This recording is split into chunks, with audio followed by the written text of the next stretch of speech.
राज्याचे कृषी मंत्री दत्तात्रय भरणे यांच्या सोबत काय सांगा मामा सध्या आता राज्यामध्ये कर्जमाफी तर झालेली आहे आणि या कर्जमाफी बद्दल तुम्ही काय सांगा?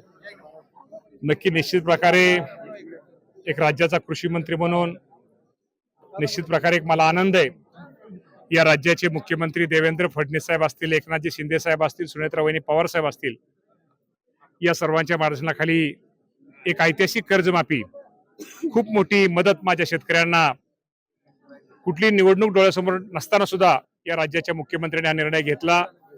त्याबद्दल मी राज्याचे मुख्यमंत्री देवेंद्र फडणवीस साहेबांचं एक शेतकऱ्यांचा प्रतिनिधी, एक शेतकरी म्हणून आणि राज्याचा कृषी मंत्री म्हणून त्या सगळ्यांचे आभार मानतो. साधारणतः ही रक्कम 56 लाख शेतकऱ्यांना, पूर्वी आपण 36,585 कोटी म्हणलो, पण साधारणतः 40,000 कोटीपर्यंत ही रक्कम कमी जास्त होऊ शकते. एवढी मोठी रक्कम, एक ऐतिहासिक रक्कम ही माझ्या शेतकऱ्यांना मिळते, याचा निश्चित प्रकारे मला आनंद आहे. खरं तर आपण पूर्वी आम्ही 30 जून पूर्वी ही रक्कम आम्ही ही तारीख जाहीर केली होती, पण आपल्या माध्यमातून माझ्या राज्यातील मी शेतकऱ्यांना सांगू इच्छितो की आपल्याला माहिती आहे की अधिवेशन चालू होतं आणि अधिवेशनामध्ये पुरवणी बजेट जे असतं, पुरवणी मागण्या असतात, त्या मागण्यामध्येच आपण या शेती कर्जमाफीची रक्कम घेतली होती.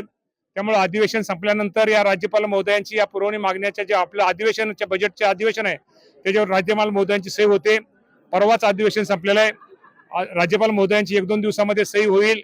आणि दुसरं की ही कर्जमाफी ही गरीब शेतकऱ्यांना दिलं पाहिजे, ही मोठ्या शेतकऱ्यांसाठी नाही आहे. ही आमची राज्य सरकारची भूमिका असल्यामुळं जे इन्कम टॅक्स भरणारे मोठे शेतकरी त्यांची यादी आम्ही केंद्राकडे मागितली होती आणि निर्मला सीतारामन आपले अर्थमंत्री यांनी त्याच्यावरती सही केलेली आणि ती यादी आम्हाला लवकरात लवकर मिळेल.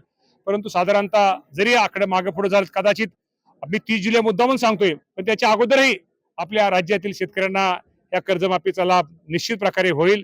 कारण की हे सरकार हे शेतकऱ्यांचं हित साधणारं सरकार आहे. शेवटी आम्ही पण शेतकऱ्याची मुलं आहोत, त्यामुळे शेतकऱ्यांचं जिथं भलं तिथं आम्हाला सुद्धा बरं वाटतं. त्यामुळे शेतकऱ्यांच्या भल्यासाठी, शेतकऱ्यांच्या चांगल्यासाठी साधारणतः 30 जुलैच्या अगोदरच, ते कधी 8 दिवसांनी होऊ शकतो, 2-4 दिवसांनी होऊ शकते, 10 दिवसांनी होऊ शकते, पण 30 जुलैपूर्वी या राज्यातील शेतकऱ्याला कर्जमाफी दिली जाईल. महिला विधेयक पास झालं आहे, त्या महिला विधेयकाविषयी महिला विधेयकाच्या बाबतीमध्ये मी समाधानी आहे. मी नशिबान समजतो की आज राज्याचा कृषी मंत्री म्हणून हे विधेयक मला मांडण्याची संधी मुख्यमंत्री महोदयांनी, दोन्ही उपमुख्यमंत्री महोदयांनी मला दिली.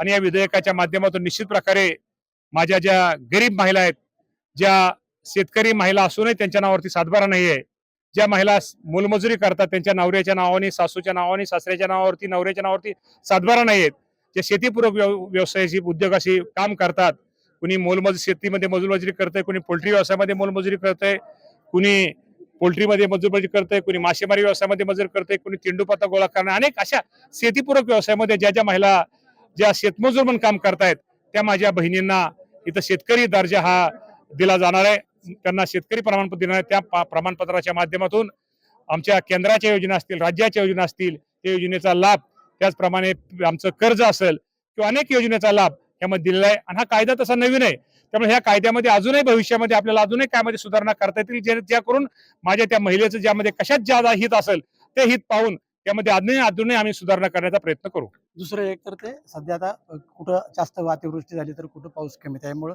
कुठं पेरण्या खोळंबलेत तर कुठं पिकं चाललेत आणि त्यात सोयाबीनच्या बोगस बियाण्यांचं मोठं फरस्त आलंय. काय त्या सोयाबीनच्या बोगस बियाण्यावरती कारवाई कृषी करेल? मी अधिवेशनाच्या शेवटच्या दिवशी सभागृहामध्ये सांगितलेलं आहे, ज्या ज्या बोगस बियाणे, सोयाबीन बियाणे कंपन्यांनी, बोगस कंपन्यांनी किंवा बोगस शेतकऱ्यांची जी फसवणूक केलेली आहे, त्या सर्वांचं निश्चित प्रकारे माहिती कृषी विभागाच्या माध्यमातून घेतली जाते. आणि त्या दिवशी लिस्ट पण मी वाचलेली आहे. त्या सर्व कंपन्यांवरती 100% कडकात कडक कारवाई करून माझ्या शेतकऱ्याला काय नेता देता येईल तो देण्याचा प्रयत्न आमच्या सरकारचा राहील. सध्या एक गोगलगायचं एक नवीन संकट आलं, गोगलगायचं पण खूप मोठं संकट आहे. त्या बाबतीमध्ये आम्ही निश्चित प्रकारे लवकरात लवकर ज्यांचं नुकसान गोगलगायमुळे होतं त्यांचे पंचनामे करण्यासाठी आम्ही सांगतोय आणि लवकरात लवकर माझ्या शेतकऱ्याला निश्चित प्रकारे थोडा आधार देण्याचा प्रयत्न आमचा राहील. या कर्जमाफीमध्ये आता कर्जमाफी तर तुम्ही करताच आहे, पण पाठीमागच्या कर्जमाफीमध्ये सुद्धा ज्या शेतकऱ्यांचं रेग्युलर कर्ज होतं त्यांना सानुग्रह अनुदान काहींना भेटलं नाही, अशा अनेक तक्रारी येत्या. बँका सांगतात की आमच्याकडे आलं नाही म्हणून. अशा अनेक ज्या काही तक्रारी असतील त्या आमच्याकडे, आमच्या कृषी विभागाशी, सहकारी विभागाशी त्यांनी संपर्क साधावा. निश्चित प्रकारे त्यांच्या तक्रारीचं निरसन करून त्यांना न्याय दिला जाईल. हे होते कृषी मंत्री दत्तात्रय भरणे. मधुकर गलांडे, न्यूज 18 मराठी, इंदापूर.